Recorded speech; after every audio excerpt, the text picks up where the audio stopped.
Hello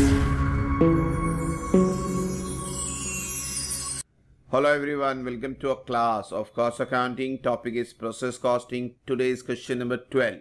That means lecture number 13. Please check the I button for introduction to the question number 11. Please watch the video in order, lecture wise. All video links are there in description as well as. So let's begin with question number 12. So in question number 12, Messrs Arun Company provide you the information of XYZ. Raw material is there. Raw material for XYZ input is there as well as the rate is there. तो तीनों के input भी दिए, rate भी दिए, multiply करें, debit side लिखेंगे, direct expense, wages, factory overhead, ये भी डेबिट साइड जाएंगे. नॉर्मल लॉस का परसेंटेज है, नॉर्मल लॉस का रेट है, क्रेडिट साइड लिखेंगे. Output transfer to next process 60-40% है और 60% ट्रांसफर होगा वाई में और 40% सोल्ड होगा. यहीं कहीं सोल्ड करना है आपको. सेम वे 50-50 वाई का है और जेड तो लास्ट प्रोसेस है, बट ऑब्वियसली पूरा का पूरा आप सोल्ड करेंगे. सेलिंग प्राइस का रेट दिया हुआ है, हाँ ये ध्यान देना. Then prepare XYZ and P&L costing. P&L तक जाना है आपको. तो होप सो क्वेश्चन सिंपल है, बाइफिकेशन समझे. तो चलते हैं प्रोसेस एक्स से स्टार्ट करते हैं. तो प्रोसेस एक्स में सबसे पहले इनपुट कर लेते हैं 20,000 और 12 के हिसाब से. फिर एक्सपेंस ले लेते हैं, 3 है हमारे पास.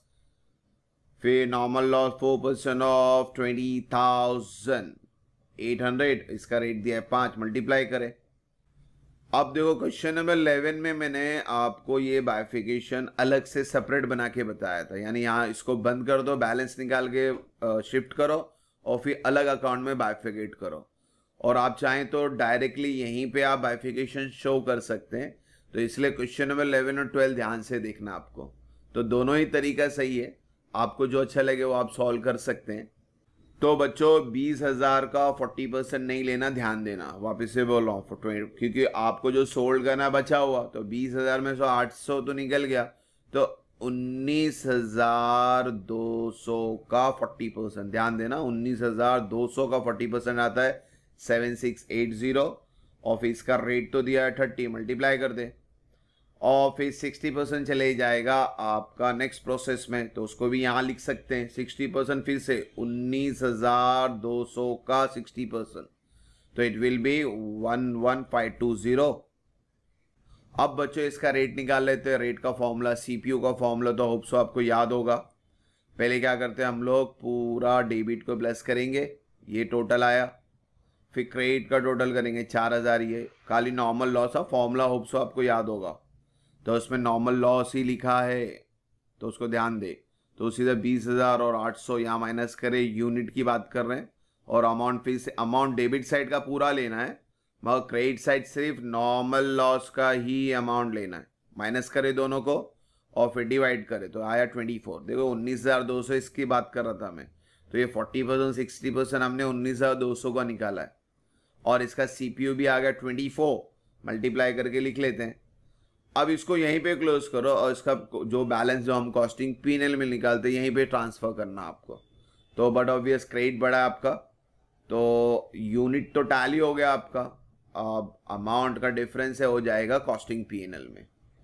तो ये चीज़ हमने क्वेश्चन नंबर 11 में बाइफिकेशन अगर आता है तो हम अलग से भी बना के बता सकते हैं. क्वेश्चन नंबर 11 में मैंने अलग बताया, यहाँ पे कंबाइन करके बता रहा हूँ. तो दोनों तरीका राइट है, फिर से बोल रहा हूँ. नाउ वाई में ट्रांसफर कर लेते हैं. ये 11,520 24 2,76,480. Now in Y again there is the input of 3,480 with the rate of 15, multiply करके लिखें. फिर वाई का एक्सपेंस भी लिख लेते हैं. और फिर नॉर्मल लॉस जैसे निकाला था यहाँ पे 5% है. अब 5% आपको टोटल का निकालना, या याद रखें. तो ये टोटल बनता है 15,000 और 15,000 का 5%, 10% 1,500, 5% 750. तो इट विल बी 750. और इसका रेट तो दिया हुआ है, 12 से मल्टीप्लाई करें. नाउ अगेन बाइफिकेशन है, वैसे इस तरह बताएंगे. यहाँ पे भी 50-50 करना है. जेड में 50 जाएगा और सोल्ड भी 50 होगा. किसका बच्चों, 15,000 का नहीं. 15,000 में से 750 माइनस करें तो इट विल बी 14,250. तो 14,250 का 15%, तो इट विल बी 7125। पहले सेल्स कर रहे हैं, रेट 35 का लगेगा, फिर ट्रांसफर करेंगे जेड में 15% अगेन 7125। रेट निकालना है तो फॉर्मूला तो है हमारे पास, तो सारे डेबिट को प्लस करेंगे और नॉर्मल लॉस के क्रेडिट से माइनस करेंगे। सेम वे ये 15,000 को 750 से माइनस करेंगे। तो डेबिट का टोटल आया 5,22,000, 9,000 से माइनस, और यूनिट का टोटल 15,000 और क्रेडिट नॉर्मल लॉस का टोटल 750 माइनस करें और दोनों को डिवाइड करें तो रेट आया 36। तो 36 को मल्टीप्लाई कर दें और फिर एंड में इसको ही बंद कर दें। और यहाँ पे आपका डेबिट साइड का टोटल ज़्यादा है तो आपका बैलेंसिंग फिगर यहाँ आएगा। तो टोटल चेक करें, हाँ यूनिट टैली होता है, यूनिट का हेडेक नहीं लेना। तो दोनों जगह 15,000 आया, 5,22,000 से आपका क्रेडिट को माइनस करें तो this is a loss. Loss है प्रॉफिट, आपको कॉस्टिंग पीएनएल ही लिखना है। यानी जब जाएगा कॉस्टिंग पीएनएल में ये एंट्री जाएगी क्रेडिट में और ये एंट्री जाएगी डेबिट में, अपोजिट साइड जाएगी, इसको ध्यान देना। तो एक्स और वाई क्लियर हो, चलते हैं हम जेड की तरफ। ये फिगर याद रखें 712536, ये आप शिफ्ट करेंगे जेड में एज अ इनपुट। तो बच्चों पहले इनपुट शिफ्ट कर लेते हैं, 712536 ये आ गया। जेड का क्वेश्चन में भी इनपुट है हमारा 2875 with the rate of 18। Now the expense, 3 expense ये भी लिखेंगे। नॉर्मल लॉस लिखेंगे 6%, किसका 6%? टोटल का। तो आपका टोटल आता है 10,000 और 10,000 का 6% 600, रेट दिया हुआ है 15, तो आ गया 9,000। और अब यहाँ पे नेक्स्ट प्रोसेस तो है ही नहीं, पूरा का पूरा आपको सोल्ड करना है एट द रेट ऑफ 55। अब 10,000 में से 600 नॉर्मल लॉस उड़ गया तो बचा कितना? 9,400। तो 9,400 पूरा सोल्ड होगा विद द रेट ऑफ 55।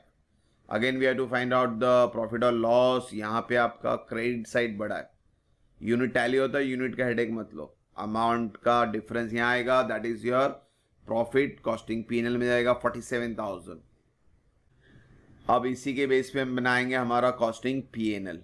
तो कॉस्टिंग पीएनएल के लिए आपको एक्स चाहिए, वाई चाहिए, जेड चाहिए, जिनका बैलेंस चाहिए।